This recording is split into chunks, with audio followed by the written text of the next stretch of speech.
สบายดีมาพบกับข้าพเจ้าสุขสาครที่ปรึกษาการขายประกันภัยรถวันนี้เรากลับมาอยู่กันใน EP ที่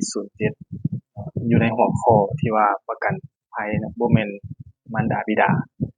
เป็นหยังจังว่าต้องใช้หัวข้อแบบนี้ก็คือว่าการคุ้มครองน่ะมันจะแตกต่างมันจะบ่คือมารดาบิดาละจะอยู่ภายใต้เงื่อนไขอยู่ภายใต้กฎระเบียบราคาแล้วก็วงเงินเนาะที่ลูกค้าได้เลือกซื้ออ่า เป็นหยังจึงว่าเอาหัวข้อนี้มาแบ่งปันก็คือว่าบางคนนี่มีประกันภัยเนาะแต่ว่าบ่ฮู้ว่าจะมันคุ้มครองแบบใดโดยเงื่อนไขแบบใดยกตัวอย่างว่าไปซื้อรถใหม่แล้วเขาแถมประกันภัยให้จั่งซี้ก็มีประกันภัยติดรถแล้วก็อุ่นใจแล้วในระดับหนึ่งอันนั้นก็ถูกต้องคือกันเพราะว่าอย่างน้อยก็มันก็กันตำรวจได้แล้วเนาะเพราะว่าตำรวจเอิ้นกวดก็มีให้เขาเบิ่งจั่งซี้นะแต่ว่าบ่ฮู้ว่ามันคุ้มครองแบบใดนี่อ่า เชื่อว่าหลายคนน่าจะบ่ฮู้เนาะหลายคนเลยแหละแม้กระทั่งข้าพเจ้าเองเคยใช้ประกันภัยมาก่อนตอนนั้นก็เป็นพ่อซื้อให้เนาะแต่ว่าก็บ่ฮู้ว่ามันคุ้มครองแบบใดฉะนั้นมื้อนี้ก็จะมาแบ่งปันว่าประกันภายใต้เงื่อนไขหยังแหน่นะมันคุ้มครองกันแบบใดเรื่องของประกันภัยเนาะจะแบ่งออกเป็น3ประเภทเลยเนาะก็คือว่าประเภทตั้งแต่ภาคบังคับหรือว่าเขาเอิ้นประกันชั้น3แล้วก็ภาคสมัครใจประกันชั้น2นี่แล้วก็ประกันชั้น1หรือว่าประกันรอบด้านเนาะไล่มาไล่แต่ละอย่างมาเลยคือประกันภาคบังคับหรือว่าภาคประกันชั้น3นี่หมายถึงหยังก็หมายถึงว่าการคุ้มครองเฉพาะแต่บุคคลที่3เนาะยกตัวอย่างว่ารถเราไปตับกับรถคนอื่น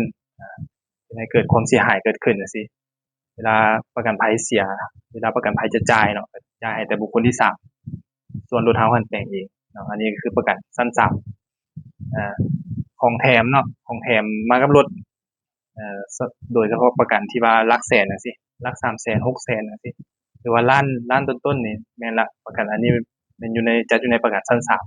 3ประกันชั้น2เด้ประกันการตามเด้หมายถึงจังได๋หมายถึงว่าการตามนี่หมายถึงว่าจะคุ้มครองรถเราเนาะในกรณีที่ว่ารถเกิดเหตุแล้วไปตามกับรถคันอื่นตามเช่นว่าไปตามกับรถจักรบ่รถใหญ่ที่แล่นด้วยเครื่องจักรเนาะไปตามกับกรณีไปตามกับคนเด้ไปตามกับวัตถุอื่นเด้ไปตามกับกำแพง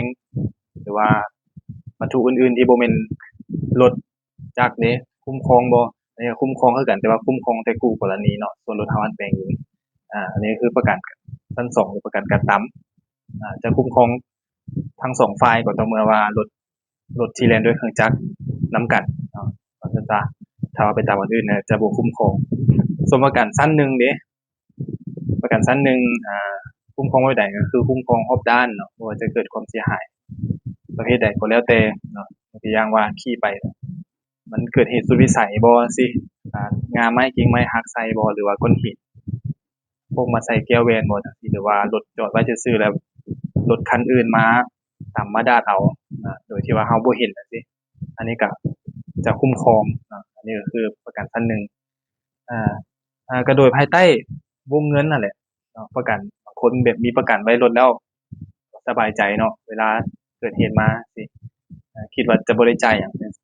ที่จริงมันบ่แม่นเนาะมันอยู่ภายใต้เงื่อนไขทั้งนั้นแหละคือตัวอย่างเงื่อนไขที่เว้าไปเมื่อกี้3อย่างเนาะนอกนั้นก็ยังมีวงเงินอีกบ่แม่นว่าตามความเสียหายเท่าใดก็สิจ่ายมันมีวงเงินของมันเนาะแต่ละประเภทแต่ละแพ็กเกจบ่ว่าจะเป็นชั้น3ชั้น2ชั้น1เมื่อเกิดความเสียหายมาก็อยู่ภายใต้วงเงินภายใต้เงื่อนไขแล้วก็วงเงินที่เราซื้ออยากได้วงเงินหลายเนาะต้องจ่ายแพงจังซี่นะ